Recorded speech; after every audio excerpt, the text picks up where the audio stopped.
Hello, कैसे हैं दोस्तों? आशा करता हूँ सब स्वस्थ होंगे, खुश होंगे। मैं सुनील कुमार सोनी, चित्रकूट, उत्तर प्रदेश से। अगर आपको पेट के सिम्टम जैसे कि इंडाइजेशन, भूख न लगना, पेट में भारीपन, या तो फिर दिन में कई बार लूज मोशन जाना, या तो पेट का जो कॉन्स्टिपेशन है, कब्ज है, पेट आपका अच्छे से साफ नहीं होता है, और आप वॉशरूम गए भी तो आपको गुड फीलिंग नहीं आती कि आप वॉशरूम गए। ये सारे संकेत IBS की ओर इशारा कर रहे हैं कि आपका जो गट वो आपका डिस्टर्ब हो चुका है। आजकल के खान पान जितना है, कोल्ड ड्रिंक्स पीते हैं आजकल, पिज़्ज़ा, बर्गर, मैगी, समोसा, जितना भी फास्ट फूड है ये पॉइजन है।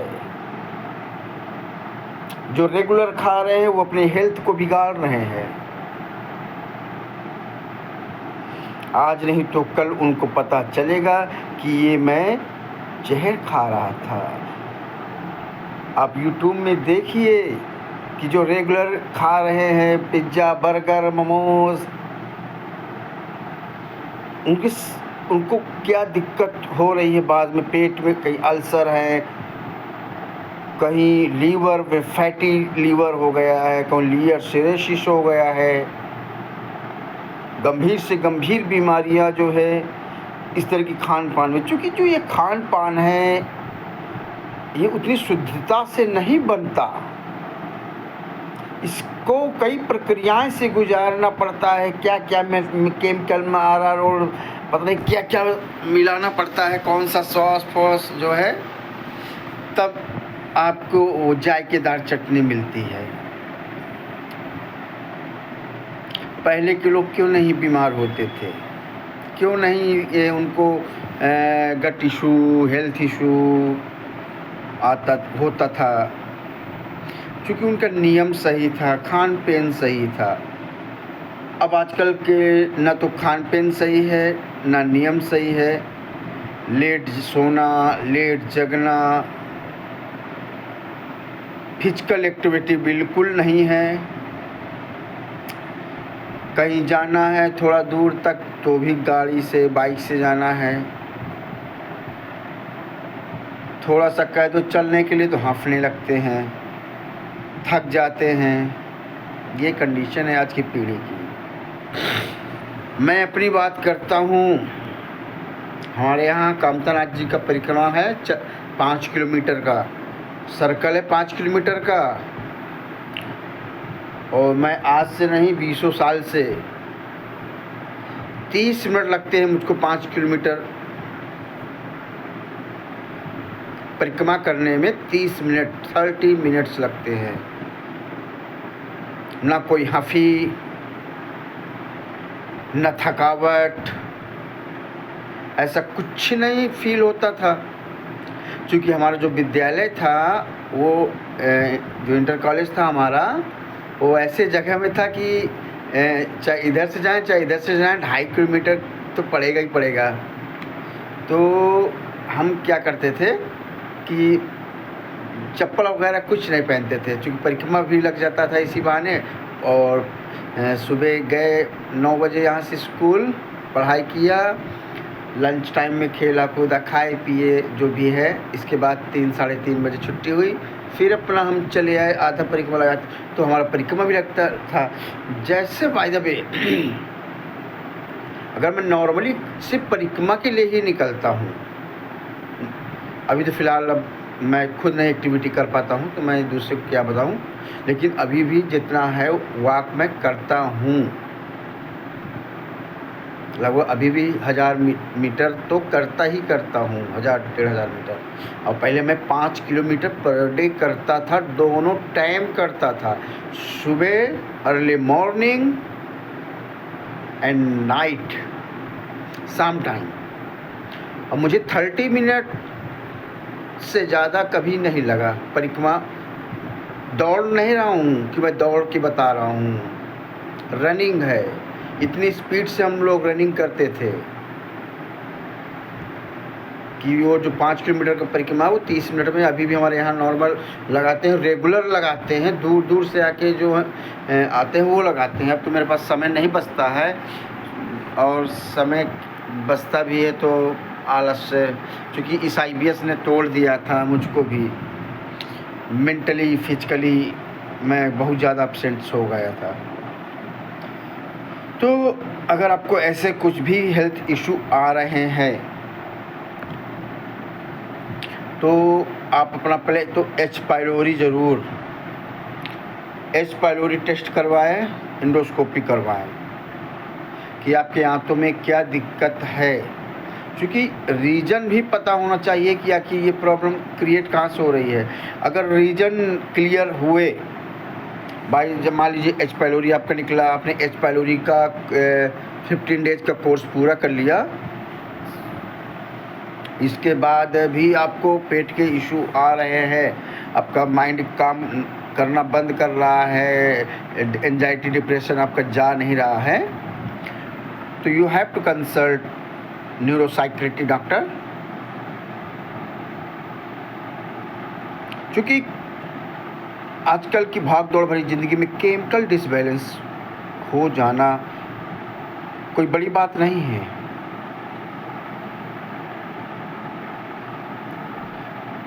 तो आशा करता हूँ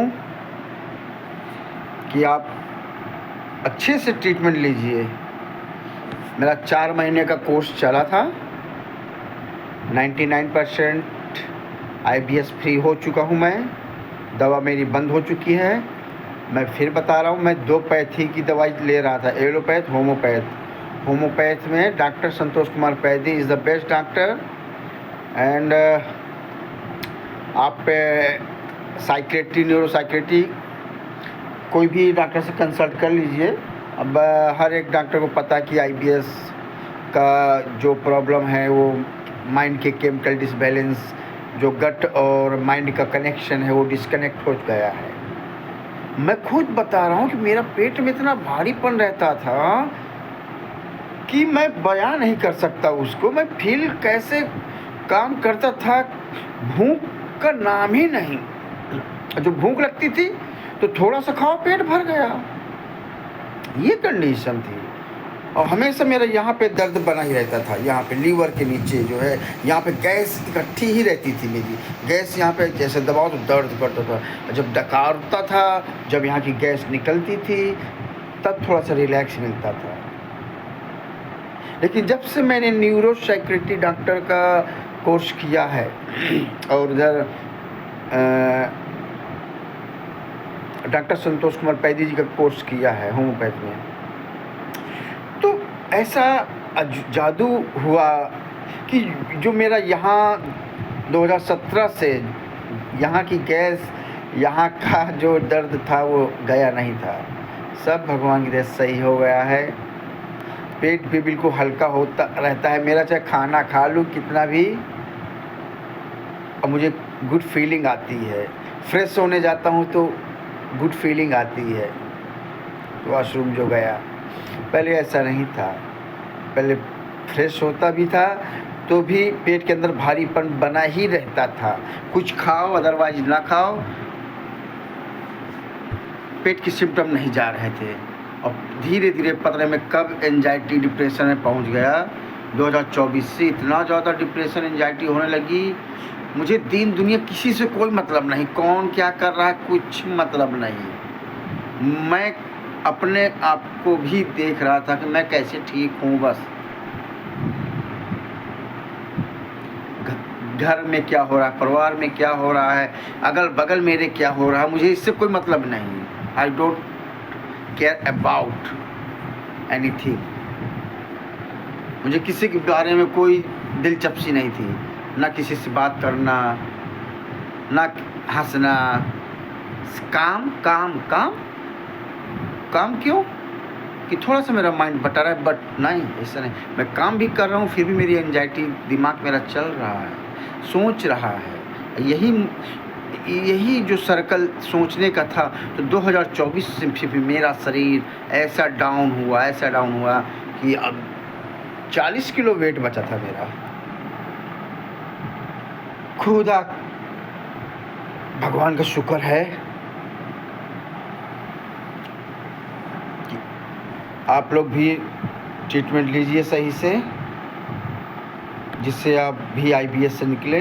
हाँ, ये ज़रूर कहूँगा कि थोड़ा सा टाइम लग सकता है, बट कॉम्बिनेशन अच्छा करवाइएगा अपने डॉक्टर से बोल के, और जो आपके सिम्टम होते हैं उनको थोड़ा सा क्लैरिफिकेशन करके डॉक्टर साहब को बताइएगा अपने, जिससे वो आपके लिए सही सूटेबल मेडिसिन सिलेक्ट कर सके। ऐसा नहीं है कि गए डॉक्टर साहब ऐसा है, बस आधा बोले आधा भूल गए। डॉक्टर समझा न समझा, दवाई दिया, 15 अगर नज़दीक के हो तो 15 दिन के दे दिया, दूर के हो तो 1 महीने के दे दिया। अब उस दवाई को खाया, कोई रिलीफ नहीं मिला। फिर नेक्स्ट विजिट में गए, डॉक्टर साहब कोई रिलीफ नहीं मिला। फिर बताया कि अब क्या क्या दिक्कत हो रही है, ये दिक्कत हो रही है। तो यू कंसल्ट एक्यूरेट, अपने डॉक्टर से आप अच्छी तरह से कंसल्ट करिए। आप एक नोट डाउन, पेपर में नोट डाउन करके जाइए। अगर आप, चूँकि IBS वालों को होता है लॉस मेमोरी, याददाश्त उनकी कमज़ोर रहती है बहुत ज़्यादा। पहले तो बहुत तेज़ रहती थी जब वो नीक थे, लेकिन जब से IBS के गिफ्ट में आए तब से उनकी याददाश्त को कुछ पता नहीं कब कोई वो क्या काम करना है खुद ही भूल गए, क्या करने के लिए कहीं जा रहे थे खुद भूल गए। तो आप अपने न्यूरोसाइकेट्रिक डॉक्टर के पास जाइएगा, नोट डाउन, अपने पूरे सिम्टम नोट डाउन कर लीजिए, तब आपको क्या दिक्कत होती है, कितने बजे क्या समस्या होती है, ऐसा करने से क्या दिक्कत, A to Z जो आपको प्रॉब्लम हो रही है, आप क्लियर करके, लिख करके, या वॉइस रिकॉर्डिंग करके, वीडियो रिकॉर्डिंग करके आप डॉक्टर साहब के पास जाएं। और सबसे बढ़िया तो मैं कहता हूँ कि आप वीडियो रिकॉर्डिंग करिए जब आप अकेले हों। तो मान के चलिए कि ये मोबाइल आपका डॉक्टर है और आप बताएं कि मुझे ये दिक्कत हो रही है, ऐसे ऐसा हो रहा है, ऐसे ऐसा हो रहा है, ऐसे ऐसा हो रहा है, इतने सालों से दिक्कत है, ये है वो है, जो भी, एनीथिंग, समथिंग, कुछ भी। तो ये मान चलिए ये मोबाइल डॉक्टर है आपका और आप डॉक्टर से ही बात कर रहे हैं। पूरा वीडियो रिकॉर्डिंग कर लीजिएगा फ्रंट कैमरा चालू करके, जैसे मैं अभी रिकॉर्डिंग कर ही रहा हूँ आप लोगों के लिए, फिर डालूँगा अभी यूट्यूब पे। तो मैं चाहता हूँ, मुझे भी पहले ये था कि ये पेट की बीमारी सुनता था कि दिमाग के डॉक्टर को दिखाओ, मैं साइकेट्रिक को दिखाओ तब पेट सही होगा। तो भाई चूतिया है सब लोग, न्यूरो साइकेट्रिक डॉक्टर को दिखाओ, साइकेट्रिक डॉक्टर, दिक्कत मुझे पेट में हो रही है और कहती कि दिमाग के डॉक्टर को दिखाओ। काश ये मैं मान लिया होता, ये कहना लोगों का यूट्यूब में कई लोगों ने चिल्ला चिल्ला के कहा है कि IBS is a mental disorder, लेकिन मेरे पेट की जो समस्या थी तो मैं, हाँ, चूँकि मुझे फूड पॉइजनिंग हुई थी 2017 में, वहाँ से मुझे पेट की प्रॉब्लम चालू हुई थी। उसके पहले आई एम फिट, एनर्जेटिक रहता था मैं। तो आज इतना ही बात करेंगे। आशा है कि आप मेरी बातों को गंभीरता से लें। जो गलतियां मैंने की आप वो गलतियां ना दोहराएं। धन्यवाद। शुभ रात्रि।